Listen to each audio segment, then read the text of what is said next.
Om Gyanatimirandasya Gyananjana Shalakaya Chakshurunmilitam Jena Tasmai Shri Gurave Namaha. Bienvenue sur Les âmes libres, une chaîne dédiée à la philosophie du yoga. Si tu es ici pour la première fois, eh bien, je te demande de t'abonner parce qu'on parle de textes sacrés principalement écrits en sanskrit qui, selon l'opinion de millions d'êtres humains depuis des milliers d'années, ont le pouvoir d'élever ta conscience, de solidifier ta conscience, de purifier ta conscience, de te garder fort et stable dans ton progrès spirituel, dans la vie de tous les jours. On est sur une série d'un texte qui est par excellence le livre le plus connu de toutes les traditions du yoga, de toutes les traditions de l'hindouisme, entre guillemets, notamment la Bhagavad Gita, ce grand dialogue entre Krishna, le Seigneur Krishna, et son ami Arjuna. Et on est au second chapitre, sur 18 chapitres, et la fois dernière, on a parlé d'un verset très important qui parle donc du détachement dans l'action. C'est-à-dire, quelles que soient nos entreprises, quelles que soient nos tentatives, quelles que soient les choses qu'on essaye d'entreprendre, de faire, Krishna nous enseigne qu'il faut être détaché du résultat. Le résultat, on n'y touche pas, quoi. Enfin, on peut y toucher, mais c'est pas à nous de vouloir en être le propriétaire, entre guillemets. Parce qu'il y a d'autres facteurs, comme le karma, comme le destin, comme le dessein de Dieu, etc., etc. Donc on n'est pas les contrôleurs suprêmes du résultat de nos actes. Par contre, il faut être attaché à agir de la meilleure manière possible, selon le contexte dans lequel on se trouve, quoi. Donc il y a ce mélange de être attaché à faire son devoir, être attaché à faire de son mieux, quelle que soit la chose qu'on essaie de faire, en même temps en gardant un détachement du résultat, du fruit de l'action, comme on dit. Et là, donc, on continue avec un verset qui est très similaire, le verset numéro 48. Là, je ne peux pas faire de screen share parce que je suis sur QuickTime Player et pas sur Zoom parce que j'ai pas une bonne connexion, parce que je suis en plein milieu d'une campagne dans une maison où il n'y a pas d'internet. Donc, je vais vous le lire, donc il faut juste bien écouter. Donc, le verset de la dernière fois, ce verset très connu, le verset 47 du second chapitre, qui se lit « Tu n'as de droit que sur l'acte seul, jamais sur ses fruits. Ne sois ni motivé par les fruits de l'action, ni ne t'attache à l'inaction. » Et là, dans la même veine, on continue, où Krishna dit « Ferme dans le yoga, accomplis des actions sans roter, excusez-moi, ferme dans le yoga, accomplis des actions sans attachement. Égal face au succès et à l'échec. Car il est dit que le yoga est l'égalité d'Ananjaya. Donc on va décanter tout cela. Ferme dans le yoga. Donc un spiritualiste doit être ferme dans le yoga. Alors qu'est-ce que ça veut dire dans le yoga? Krishna le définit juste la phrase suivante. Il est dit que le yoga, c'est quoi? C'est l'égalité. Une égalité. Donc un autre mot pour le yoga, c'est l'égalité. Une égalité de vision. Une égalité où on voit, par exemple, comme Krishna le verra, on le verra dans le 5e chapitre, verset 18, je crois, où Krishna parle de Samadarshana,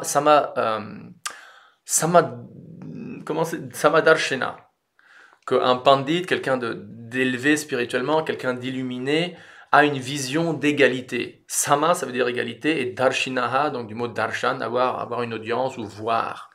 Samadarshina, pandita samadarshinaha, vidya vidaya sampane, brahmane gavihashini, shuni chaiva swapakecha, pandita samadarshinaha. Une vision d'égalité, ça c'est un concept énorme vis-à-vis de l'écologie. C'est un concept gigantesque vis-à-vis des droits des animaux et toute cette lutte très noble des gens qui sont pro les droits des animaux pour fermer, détruire pour de bon et pour toujours les abattoirs. Parce que avec une vision d'égalité qui est donc en d'autres mots être ferme dans le yoga, on ne voit pas juste un cochon ou une chèvre ou une vache, mais on voit une âme comme nous. On voit quelqu'un qui est exactement comme nous, sauf que cette âme-là, dans cette incarnation-ci, elle a un corps de cochon ou de chèvre ou de vache, tandis que nous, on a un corps d'être humain. Mais qui sait, peut-être juste avant d'être né dans ce corps-ci, on habitait peut-être un corps, une chemise charnelle de cochon ou de chèvre ou de vache, quoi. Donc ferme dans le yoga, donc ferme dans le yoga, qui veut dire donc l'égalité, aussi l'égalité en termes d'être, Krishna le dit, accomplir des actions sans attachement égal face au succès et à l'échec. Et donc ça revient à ce qu'on disait la semaine dernière, si tu n'es pas attaché au fruit de l'acte, c'est-à-dire si tu essaies de faire un truc le mieux que tu peux, mais en même temps tu es détaché du résultat, eh ben après, tu peux bel et bien être égal, avoir une vision d'égalité ou avoir une position égale face au succès et à l'échec. Parce que tu n'es pas attaché au résultat, tu vois. Donc que le résultat soit bien, ok, merci Dieu. Que le résultat soit mauvais, bon, bah ok, merci Dieu aussi. Ferme dans le yoga, accomplis des actions sans attachement, égales face au succès et à l'échec. Car il est dit que le yoga est l'égalité. Est l'égalité. Donc le yoga, c'est sûr, c'est les asanas, c'est le pranayama, tout ça. Mais ultimement, le yoga, c'est une question d'avoir une vision spirituelle où tu vois tous et toutes comme des âmes dans des corps matériels et tu es tellement situé dans le berceau d'une relation avec le divin, avec Dieu, avec Krishna. Krishna, c'est un autre nom de Dieu. Tu es tellement bien situé, enfin c'est un autre nom de Dieu. Bon, rentrons dans la signification de Krishna. Krishna veut dire infiniment beau, infiniment fascinant.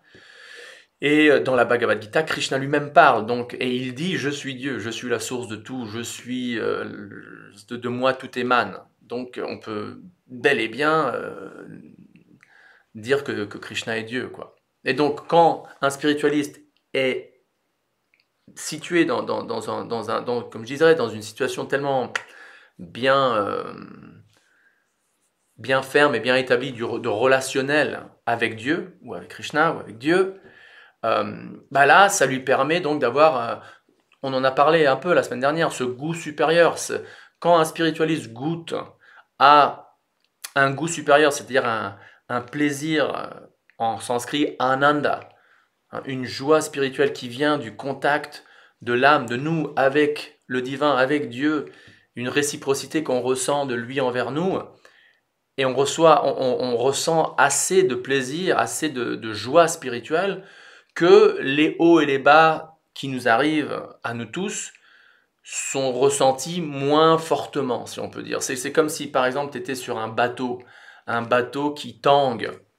Bon, ben, au moins, tu es sur un bateau. Et le plus gros le bateau est, le moins ça tangue.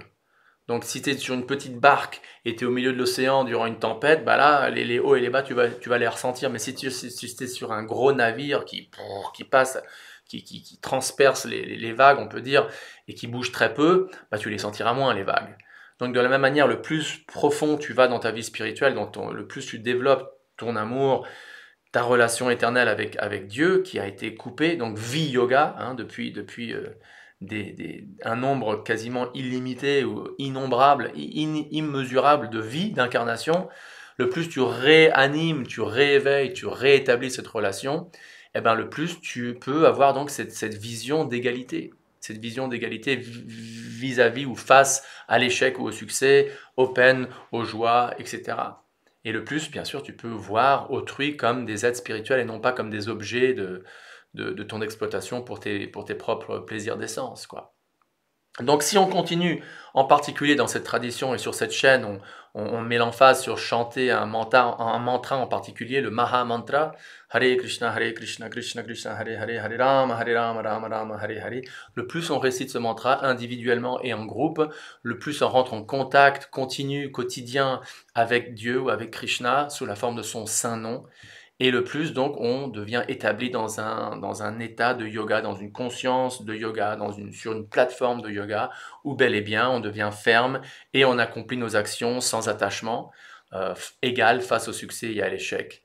Et donc, on est aussi heureux qu'on puisse l'être dans un monde de souffrance. Voilà. Merci d'avoir écouté. Encore une fois, si vous êtes là pour la première fois, abonnez-vous et restons en contact spirituellement jusqu'au prochain rendez-vous. Merci. Namaste. Hare Krishna.